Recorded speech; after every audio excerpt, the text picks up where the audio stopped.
This video is sponsored by, well, me and my new short film. Stay tuned at the end for a quick teaser for Based on a True Nightmare.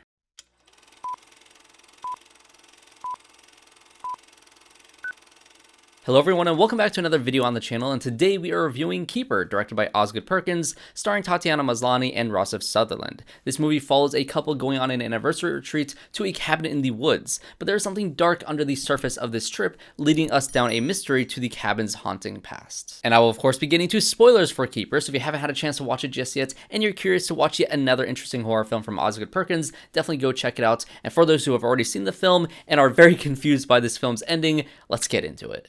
I think he's a keeper.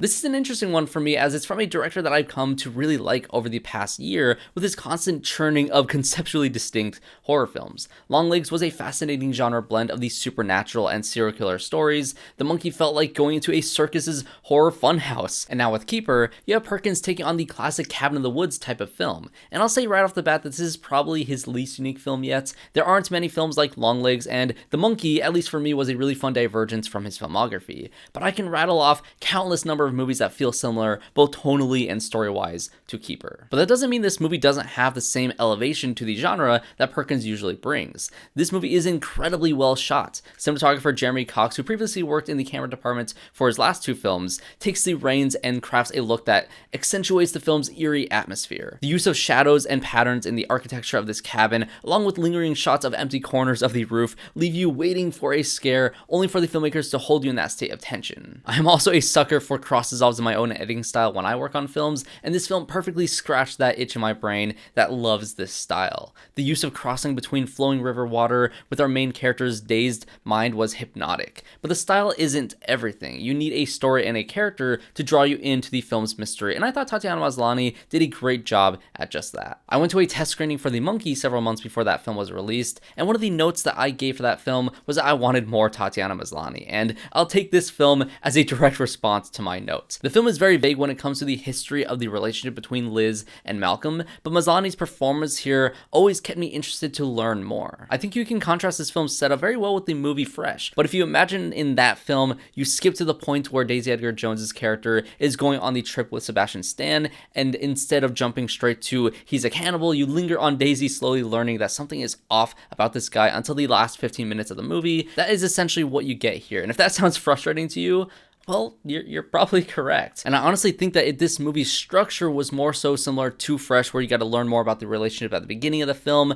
and then you get into the weird stuff and you find out the crazy stuff like in the middle of the movie, and then fully explore the reveals that we'll get into later on inside this film. I do think that this movie's structure would have worked better, but as the structure in this film and as the vague nature that this film explores these relationships, I think it works some of the times, but again, Maslany is good enough in this movie for you to always be interested in learning more as you slowly peel back these layers. There were hints that this relationship is fairly new and that Liz suspects that she is the other woman in Malcolm's affair. This story thread seemed interesting as it would add to the title Keeper, and that this guy is clearly a scumbag as he is willing to throw away the last woman he found to be a keeper in favor of someone else. But that doesn't seem to be fully the case here. Malcolm also has a creepy cousin Darren who pops in and out of this film to make Liz's time at this cabin incredibly uncomfortable. So you think that maybe this is all a ploy to kidnap Liz and have both cousins do God knows what with her. This could also tie into the title, as she feels kept in this movie as a property of both of these men. But again, this is more alluded to but never fully explored. So as the film's runtime continued and it became more clear that there is something supernatural happening inside of this cabin rather than it's just exploring the horrors of a woman being trapped inside a cabin with these two men going in and out of this place being really creepy, you find out that it is actually haunted by 3 or maybe 4 figures that almost look like statues of jesters. I don't quite know how to describe these supernatural elements of these things, but they're all wearing this gray medieval type of clothes. Their mouths are filled with black goo, and they all have weird properties that make them all distinct to one another. One's mouth is always agape, which was never not creepy. One of them had a neck that could extend endlessly, which was deeply disturbing in that one shot. If you've seen the movie, you know what I'm talking about. And the other had a bag over her head and was always gasping for air. And at this point, my mind just began to scramble to see how any of this tied together to how strange both Malcolm and Darren had been acting. Between Malcolm pressuring Liz to eat this chocolate cake that Darren's girlfriend, or I guess maybe escort, said tasted like shit, or Darren's unannounced visits at inconvenient times, like when Malcolm had left Liz alone in this cabin in the woods, which was also another red flag. And all the while, Liz has been feeling strange ever since eating that piece of the chocolate cake, like having dreams about these other women who had terrible things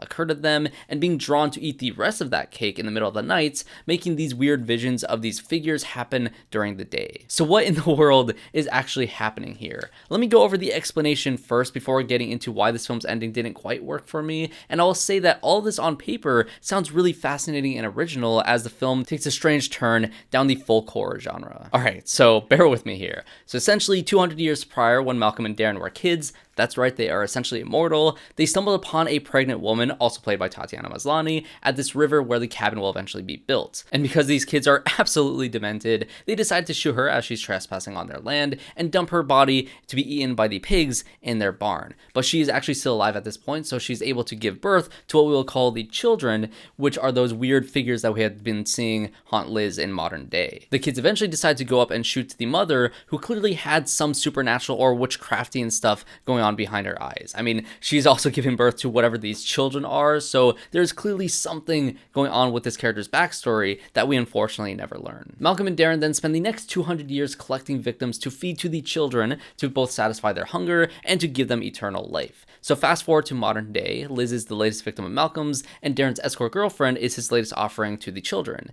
But Liz is of course different, as she looks just like the mother that the cousins had killed all those years ago, which is partly why Malcolm was drawn to her in the first place and said truthfully that he loved her more than all the others. She was truly a keeper in his eyes. But when Liz ate the cake, which I guess was supposed to either knock her unconscious or maybe just link her spiritually to the children so they know who the next target is, that link became more intense as the children saw her as their mother reincarnated. So instead of killing her, they observe her and begin to kill the men that had cared for them, or I guess taken advantage of them over the past 200 years. Darren's death was incredibly vague, but he was decapitated during his second unannounced visit, which actually, now that I think of it, I think an unannounced visit the second time around was him going to the house thinking that she had already been sacrificed and is dead, and is also just as shocked as Malcolm will be later on when he also goes home to see that she is still alive, which does kind of lead to him, creeping around the house with a knife because he thinks that something is clearly wrong and she somehow survived the situation that she was not supposed to survive. But I guess that's an interesting little thing to think back at. But either way, the shot of his body being dragged up with his decapitated head hanging from his body was really disturbing, but again, the film was allergic at this point to explaining what in the world was going on, to a point where I'm still piecing things together as I'm making this video, so I didn't fully clock that the children had killed him until after the movie had ended. Again, very vague stuff. Then when Malcolm returns to the cabin, fully expecting Liz to already be dead, his surprise in her being alive led to the exposition dump as he explained why this was all happening and why Liz was special. Probably the most disturbing element of this scene was when he said that he always leaves his victims alone so that he doesn't have to hear or see what happens to them. This guy has been pretty awful to her throughout the entire runtime, only being loving when he needed to manipulate her to stay with him, so him being this ambivalent over what he does to keep his eternal life is just very sick.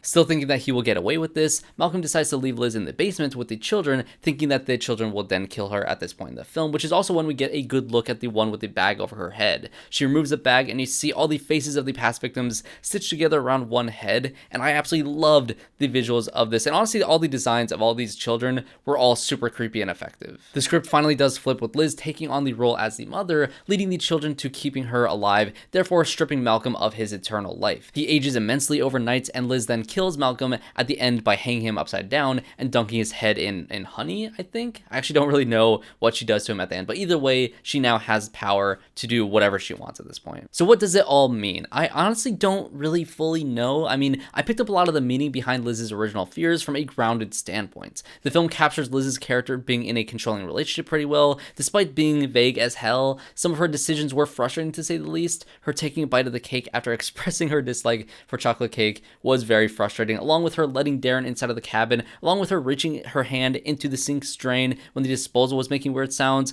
All of these things are things that you should never do inside of a horror movie, but of course she did them anyway. But the point still stands that when you're in a controlling situation, sometimes you feel desperate to try to bring the tension down in order to satisfy those who are exhibiting this controlling behavior, which is a terrible thing to do, but when you're in that situation, it just kind of happens that way. From the folk horror side of things, these men killing the mother and taking advantage of the power her children give them can also draw from those similar themes of abuse and control. I do wish we saw more of the other women that we saw very brief flashes of at the very beginning of the film. The opening sequence was very promising, honestly, and I think that the idea of exploring the types of abusive situations for women over decades of time is interesting if it had been explored more. And of course, Liz taking back her children and therefore taking back the control in her own life all ties that together. But there was just something so alienating about how this was all executed in the final film. Vague has been a constant term in explaining this film's ending that I've used several times so far in this video, as these reveals always feel as if they're being held at an arm's length from the audience. The exposition scene is really not that clear at all. I had to talk it through with a friend who watched the movie with me in order to fully wrap my head around this concept for this video.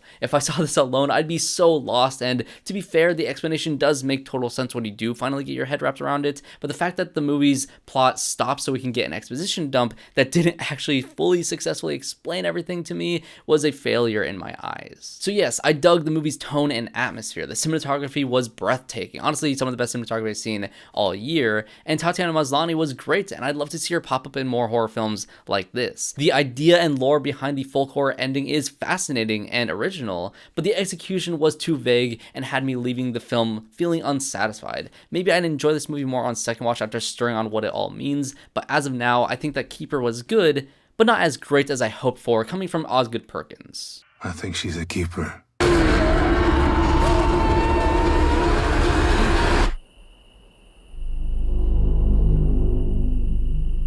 But those are just going to be my thoughts on Keeper. I know Perkins has become quite divisive among horror fans, so does this film turn you off from his filmography entirely, or is he still a keeper in your eyes? I'd love to hear your thoughts in the comment section down below. And as always, if you enjoyed this review, make sure you guys leave a like and subscribe to the channel to see more reviews just like this one. I just reviewed Chris Stuckman's Shelby Oaks and Begonia, along with many other films that you can watch here on the channel. And like I mentioned at the top of this review, I am sponsoring myself for this video with my new short film based on a true nightmare. I filmed it last month with a group of friends, and I cannot wait to show you all the final product, although it isn't quite finished just yet. I did, however, cut together a trailer for you all, so thanks everybody for watching this video, and I hope to see you all in my next one. Please enjoy this teaser for Based on a True Nightmare. It has been a month since the true crime phenomenon has taken the world by storm.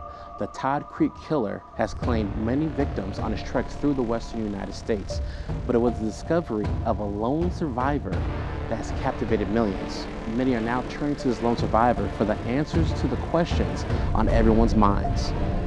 How did he get away? What could he have seen? Could he have? Huge fan, by the way. Well, fan's probably not the right word to use.